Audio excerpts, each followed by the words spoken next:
இப்போ பார்த்தீங்கன்னா தக்காளி ஆட் பண்ணிட்டோன்னா இப்போ தக்காளி வந்து நல்லா வதங்கலாம். இது கூடவே வந்து நம்ம வந்து ஒரு பச்சை மிளகாவை ஆட் பண்ணிக்கலாம்.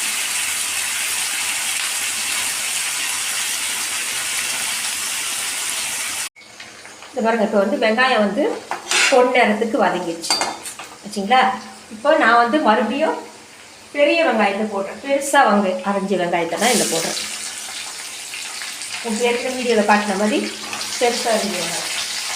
நம்ம காரக்குழம்புக்கு எவ்வளோ வெங்காயம் வந்து ஓரளவுக்கு நல்லா வதங்கிடுச்சு. ஆனால் வதங்கின வெங்காயத்துக்கு வந்து இது வந்து ரொம்ப செவரக்கூடாது, சாதாரணமாக அப்படி வதங்கினாவே போதும். இப்போ வந்து இதோட நம்ம என்ன ஆட் பண்ணிக்கிறோம், தக்காளி.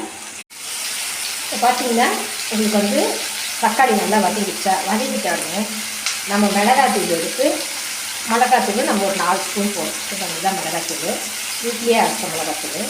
இது ஒரு 4-5 ஸ்பூன் போடலாம். ஏன்னா புளி நிறைய கலந்துருக்கோம்.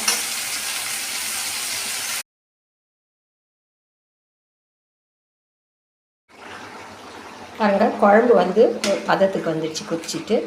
இப்போது இது கடலைப்பருப்பு வச்சுருக்கோம் இல்லையா, இந்த பாருங்கள் கடலைப்பருப்பு வடைக்காக ஊற வச்சுக்கிறேன் கடலைப்பருப்பு. இந்த கடலைப்பருப்பு எடுத்து மிக்சியில் மாற்றிடுறேன். மிக்சியில் மாற்றி அதை அரைச்சி வந்துடுறேன். சரிங்களா, இதான் வந்து வடைக்குழம்பு.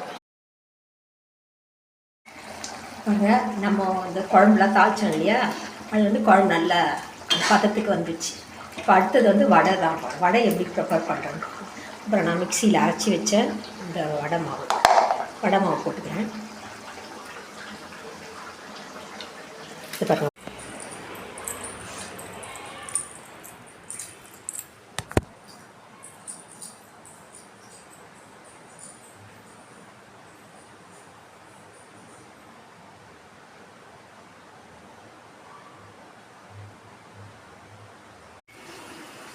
இப்போ வந்து இந்த வடைங்களை நான் எடுத்துகிட்டு போகிறேன்.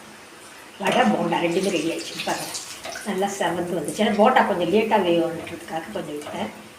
ஆல்ரெடி ரெண்டுமே வந்துடுச்சு நல்லா.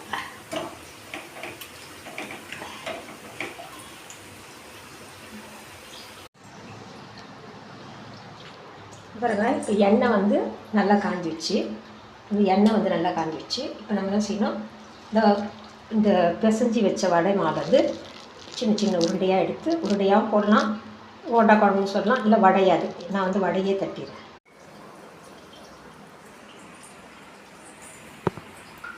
பாருங்கள், வடை எடுத்துட்டோம் இல்லையா, வடை எடுத்துட்டு இந்த பாருங்கள், இந்த வடை இருக்குது, வடை போண்டா எது போண்டா குழம்பு வடை குழம்பு எது வேணால் சொல்லலாம். இப்போ நான் வடையை எடுத்துட்டு இப்போ இதில் வந்து நம்ம இந்த வடையை ஊற வைக்கணும்.